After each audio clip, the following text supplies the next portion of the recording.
സ്പെയിനിലെ രണ്ട് വമ്പന്മാർ Real മാഡ്രിഡും ബാർസലോണയും champions ലീഗിൻ്റെ ക്വാർട്ടർ ഫൈനലിലെ ആദ്യത്തെ അവരവരുടെ ഹോം മത്സരങ്ങൾ തോറ്റ് ചാമ്പ്യൻസ് ലീഗിൽ നിന്ന് ഏകദേശം പുറത്തേക്കെന്നുള്ള ആ ഒരു പേടിപ്പെടുത്തുന്ന അവസ്ഥയിലൂടെ കടന്ന് പൊക്കോണ്ടിരിക്കുകയാണ് ഇപ്പോൾ.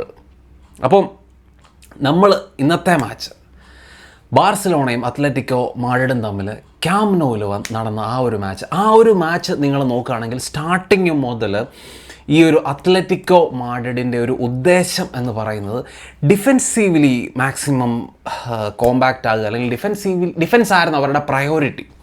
അപ്പം ഒരു 5-3-2 കളിച്ച് നന്നായിട്ട് ഡിഫെൻഡ് ചെയ്യുക, ഏറ്റവും കുറച്ച് ഗോളുകൾ കൺസീഡ് ചെയ്യുക, ഇതൊരു വലിയ ഗോൾ സ്കോറിംഗ് മത്സരം അല്ലാതാക്കി മാറ്റുക, അതൊക്കെയായിരുന്നു അവരുടെ ഒരു ഉദ്ദേശം. ഒരു 0-0 സമനില, അല്ലെങ്കിൽ ഒരു 1-1 സമനില, അല്ലെങ്കിൽ ഒരു 1-0 ജയം. അപ്പോൾ അങ്ങനെ ഒരു വലിയ ഹൈ സ്കോറിംഗ് ഗെയിം അല്ലാതാക്കി മാറ്റുക എന്നുള്ളതായിരുന്നു ഈ ഒരു അത്ലറ്റിക്കോ മാഡ്രിഡിൻ്റെ ഉദ്ദേശം. അതിനുവേണ്ടി അവർ ആ ഒരു 5-3-2 മിഡ് ബ്ലോക്ക് അല്ലെങ്കിൽ ലോ ബ്ലോക്കൊക്കെ കളിച്ചാണ് അവർ മാച്ചിനെ അപ്രോച്ച് ചെയ്യുന്നത്. കാരണം സെക്കൻഡ് ലെഗ് മത്സരം അവരുടെ ഹോം മെത്രോപോലിത്താനോയിലാണ് നടക്കാൻ വേണ്ടി പോകുന്നത്. അവിടെ ഫുൾ ഓൺ അഗ്രഷൻ കളിച്ച് അവർക്ക് ആ ഒരു ഹോം അഡ്വാൻറ്റേജിൽ എന്നാ പറയുന്നത്, ബാർസയെ തകർത്ത് മുന്നോട്ട് പോകാൻ പറ്റണം. അതായിരുന്നു അവരുടെ ഒരു ഗെയിം പ്ലാൻ. പക്ഷേ ബാർസലോണയുടെ ഗെയിം നോക്കുകയാണെങ്കിൽ നമ്മളിപ്പം സ്റ്റാറ്റ്സ് തന്നെ എടുത്ത് നോക്കിയോ, രണ്ട് ടീമിനെ തമ്മിൽ കമ്പയർ ചെയ്യുകയാണെങ്കിൽ total number of shots, on target, number of chances, big chances, ഇതെല്ലാം ബാർസലോണയ്ക്കാണ്. ഈവൻ XG ഇതെല്ലാം ബാർസലോണയ്ക്കാണ് കൂടുതൽ. അപ്പം ബാർസയുടെ ഒരു ഗെയിം പ്ലാൻ നമ്മൾ സ്റ്റാർട്ട് മുതൽ നോക്കുകയാണെങ്കിൽ ചാൻസസ് മാക്സിമം ക്രിയേറ്റ് ചെയ്ത് റാഷ്ഫോർഡിനെ കൂടുതൽ ഗെയിമിലേക്ക് കൊണ്ടുവരിക, അല്ലെങ്കിൽ റാഷ്ഫോർഡിന് കൂടുതൽ ചാൻസസ് ക്രിയേറ്റ് ചെയ്ത് കൊടുക്കാനാണ് ബാർസലോണ ശ്രമിച്ചുകൊണ്ടിരുന്നത്. തുടക്കം മുതൽ ഒന്നിന് പുറകെ ഒന്നായിട്ട് ചാൻസസ് റാഷ്ഫോർഡിന് കൊടുക്കുന്നു. ഓരോ ചാൻസും റാഷ്ഫോർഡ്, ആ ചാൻസിൻ്റെയൊക്കെ എൻഡിൽ റാഷ്ഫോർഡിന് എത്താൻ, ആ ഒരു കറക്റ്റ് റൺസ് നടത്തി എത്താനൊക്കെ പറ്റുന്നുണ്ട്. പക്ഷേ ഫിനിഷിങ് ഭയങ്കര മോശം ആകുന്നു. അപ്പം ഓരോരോ ചാൻസുകൾ റാഷ്ഫോർഡ് മിസ്സാക്കി ആകപ്പാടെ ബാർസലോണ മുന്നിലുള്ള ഒരു പ്രതീക്ഷ, ഗോൾ സ്കോറിംഗ് പ്രതീക്ഷ എന്ന് പറയുന്ന റാഷ്ഫോർഡ് ആയിരുന്നു. തൊട്ടപ്പുറത്ത് നിൽക്കുന്ന ലെവൻഡോസ്കിയുടെ കാര്യം നമുക്കറിയാം, പുള്ളിയുടെ കാലം കഴിഞ്ഞെന്ന് നമുക്കറിയാം. അപ്പം ടോട്ടൽ മാച്ചിൽ പുള്ളിക്ക് ആകപ്പാടെ ഒരു ഷോട്ടാണ് പുള്ളി എടുത്തിട്ടുള്ളത്.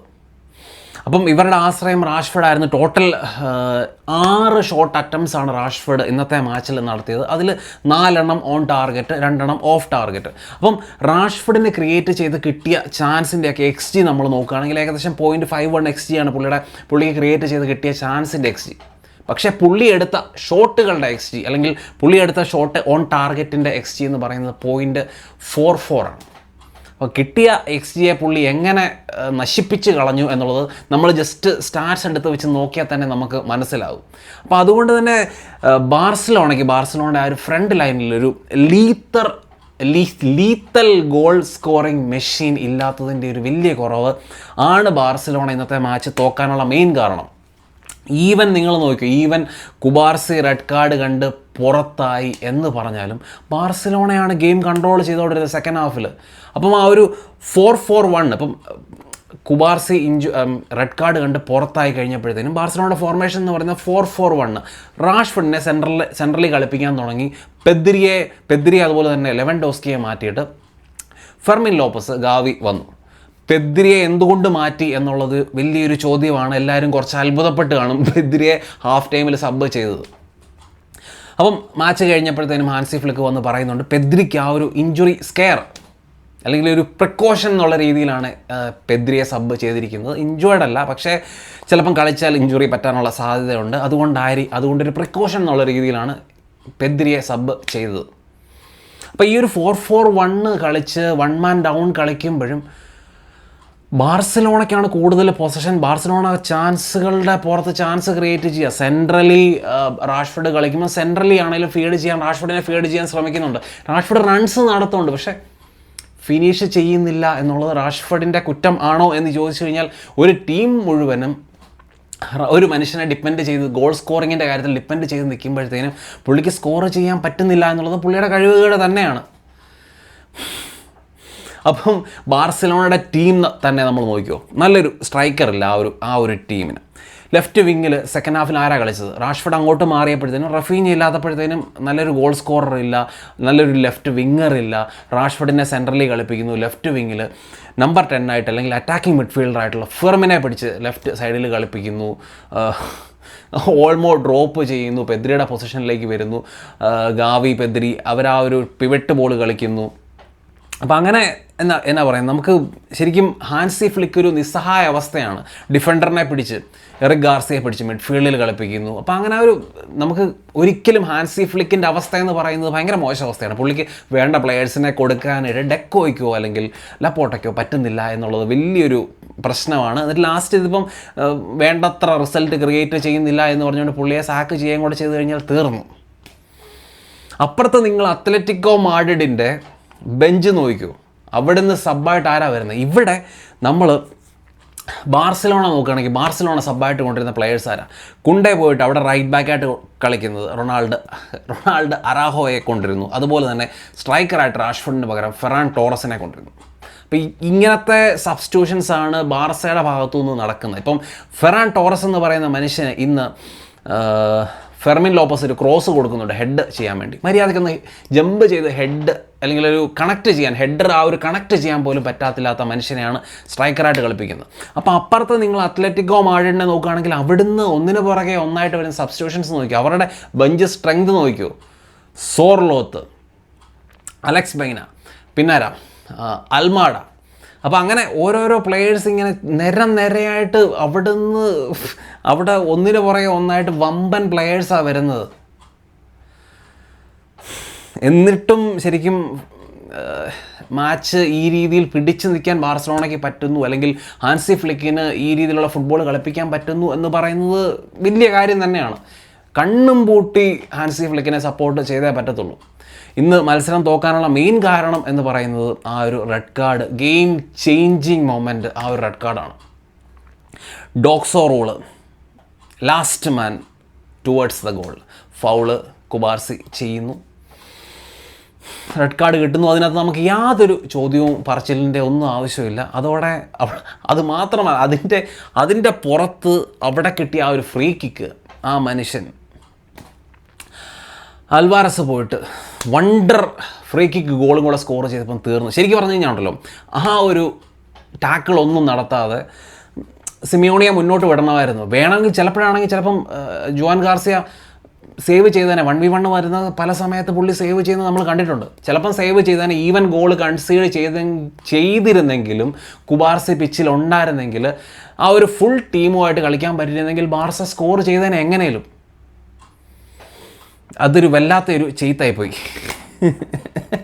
അത് കഴിഞ്ഞ് സെക്കൻഡ് ഹാഫിൽ ആ ഒരു കൺട്രോള്, ചാൻസുകളുടെ മണ്ടയ്ക്ക് ചാൻസുകൾ ക്രിയേറ്റ് ചെയ്യുന്നു. ഇതെല്ലാം കണ്ടപ്പോഴത്തേനും സിമിയോണി പെട്ടെന്ന് സബ്സ്റ്റിറ്റ്യൂഷൻസ് നടത്തുന്നു. അലക്സ് ബൈനയും അതുപോലെ തന്നെ സോർലോത്തിനെയും കൂടെ കൊണ്ടുവന്ന് രണ്ടാമത്തെ ഗോളും കൂടെ അടിച്ച് തീർത്തു. അവിടം കൊണ്ട് തീർത്തു. ശരിക്കും മാച്ചിൽ എനിക്കറിയാം എല്ലാവർക്കും ഗെയിം കണ്ട എല്ലാവർക്കും വളരെ കഷ്ടം തോന്നുന്ന ഒരു മനുഷ്യൻ എന്ന് പറയുന്നത് ലമീൻ യമാൽ എന്ന് പറയുന്ന ബാർസയുടെ ഒറ്റയാൾ പോരാളിയാണ്. മഹാഭാരതത്തിലല്ലേ മറ്റേ ചക്രവ്യൂഹത്തിൽപ്പെട്ട അഭിമന്യുവിൻ്റെ അവസ്ഥയായിരുന്നു ലമീൻ യമാലിന്. ലമീൻ യമാൽ മാക്സിമം ക്രോസുകൾ, പാസുകൾ അല്ലെങ്കിൽ ലൈൻ ബ്രേക്കിംഗ് പാസുകളൊക്കെ ഫൈനൽ തേർഡിലേക്ക് കൊടുത്ത് റാഷ്ഫോർഡിനെ ഫൈൻഡ് ചെയ്യാനും ചാൻസസ് ക്രിയേറ്റ് ചെയ്യാനും ഒക്കെ ശ്രമിക്കുന്നുണ്ട്. അപ്പോൾ അതൊന്നും വർക്ക് ചെയ്യാതെ വന്നപ്പോഴത്തേനും സ്വന്തമായിട്ട് ബോൾ ക്യാരി ചെയ്യുന്നു, ബോക്സിനകത്ത് 5-6 പ്ലെയേഴ്സിനെ ഡ്രിബിൾ പാസ് ചെയ്യാനുള്ള ശ്രമം നടത്തുന്നു. ഇതൊക്കെ കാണുമ്പോഴാണ് മറ്റേ ആ ഒരു അഭിമന്യുവിനെ ഓർമ്മ വന്നത്. മഹാഭാരതത്തിലെ ഒരു വല്ലാത്ത അവസ്ഥയാണ്. പുള്ളിയെ കൊണ്ട് ചെയ്യാൻ തന്നെ മാക്സിമം പുള്ളി ചെയ്യുന്നുണ്ട്. അപ്പോൾ ആ ഒരു ടീമിലൊരു ക്വാളിറ്റി അല്ലെങ്കിൽ എന്തെങ്കിലും നടക്കണമെങ്കിൽ ലമീൻ യമാൽ വിചാരിക്കണം. ശരിക്കും ഒരു സമയത്ത് ബാർസലോണയിൽ ബാക്കിയുള്ള ടീം സ്ട്രഗിൾ ചെയ്ത് നിന്ന സമയത്ത് മെസ്സിയുടെ ഒരു അവസ്ഥ പോലെ തന്നെയാണ്. മെസ്സി ഇതുപോണക്കത്തെ മൊമെൻറ്റ്സ് ക്രിയേറ്റ് ചെയ്യാനൊക്കെ ശ്രമിക്കുമായിരുന്നു. അതേ സെയിം അവസ്ഥയാണ് ഇപ്പം ലമീൻ യമാലിനുള്ളത്. പക്ഷേ നമ്മൾ ഓവറോൾ ഗെയിം നോക്കിയാലും ബാർസയുടെ പ്ലെയേഴ്സിൻ്റെ ആറ്റിറ്റ്യൂഡൊക്കെ നോക്കിയാലും നമുക്കൊന്നും ആരെയും കുറ്റം പറയാൻ പറ്റത്തില്ല. മാക്സിമം എഫേർട്ട് എടുത്ത് മരിച്ച് കിടന്ന് ഓരോ പ്ലെയേഴ്സും കളിച്ചിട്ടുണ്ട്. പക്ഷേ നമുക്ക് ആ ഒരു ഫ്രണ്ട് ലൈനിലൊരു ലീത്തൽ ഗോൾ സ്കോറിങ് മെഷീൻ ഇല്ലാത്തതിൻ്റെ ഒരു പ്രശ്നം ബാർസലോണയ്ക്ക് ഉണ്ട്. അതുകൊണ്ടാണ് ബാർസലോണ ഇന്ന് ഗോൾ സ്കോർ ചെയ്യാതെ പോയത്. അല്ലെങ്കിൽ എന്താണെങ്കിലും ഗോൾ സ്കോർ ചെയ്തതിനെ. സമ്മർ ട്രാൻസ്ഫർ വിൻഡോയിൽ ഏറ്റവും ആദ്യം കൊണ്ടുവരേണ്ടത് ഒരു എക്സ്പീരിയൻസ്ഡ് സ്ട്രൈക്കറിനെയാണ്.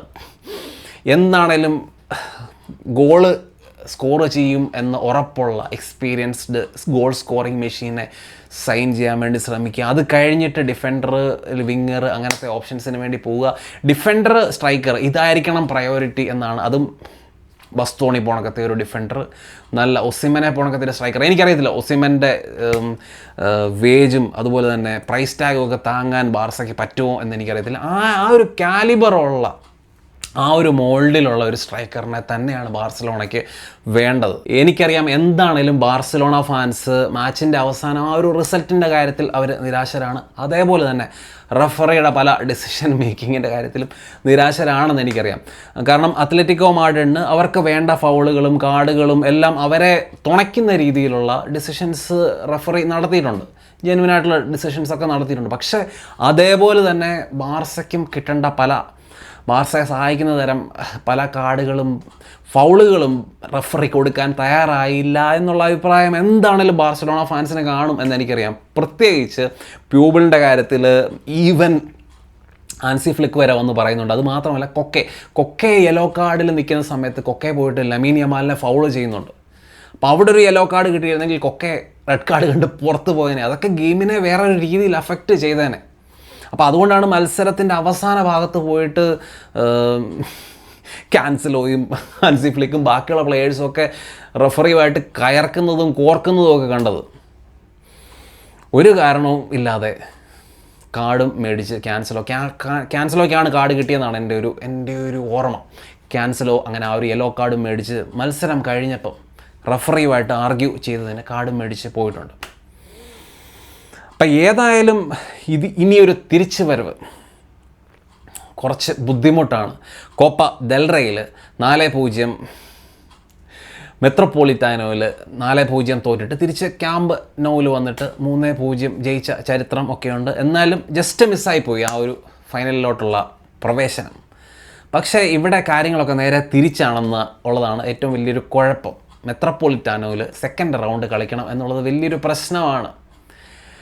അതും 2-0 പുറകിൽ നിൽക്കുന്ന ടീം 3 ഗോളിനെയും അവിടെ പോയി അടിക്കണം എന്നുള്ളത് വലിയൊരു ടാസ്ക് തന്നെയാണ്. ഈവൻ റയലിന് മുന്നിലുള്ള ടാസ്കിനേക്കാളും വലിയൊരു ടാസ്ക്കാണ് ബാർസലോണയുടെ മുന്നിലുള്ളത്. അവിടെ മാക്സിമം ഡിഫെൻഡ് ചെയ്ത് എനിക്കറിയത്തില്ല ഈ അത്ലറ്റിക്കോ മാഡ്രിഡിൻ്റെ ഡിഫൻസിനെ എങ്ങനെ ബ്രേക്ക് ചെയ്യുമെന്ന് അറിയത്തില്ല. പക്ഷേ മാക്സിമം എഫേർട്ട് എടുക്കും ബാർസലോണ ഫാൻസ്. എന്താ പറയുന്നത്, വിശ്വാസം അതല്ലേ എല്ലാം. അത്ര എനിക്ക് പറയാനുള്ളൂ. അപ്പോൾ നിങ്ങളുടെ അഭിപ്രായങ്ങൾ തീർച്ചയായിട്ടും ഛന്നം ഭിന്നം കമൻസ് ആയിട്ട് ഇടുക. മറ്റൊരു നല്ല വീഡിയോ കാണാം.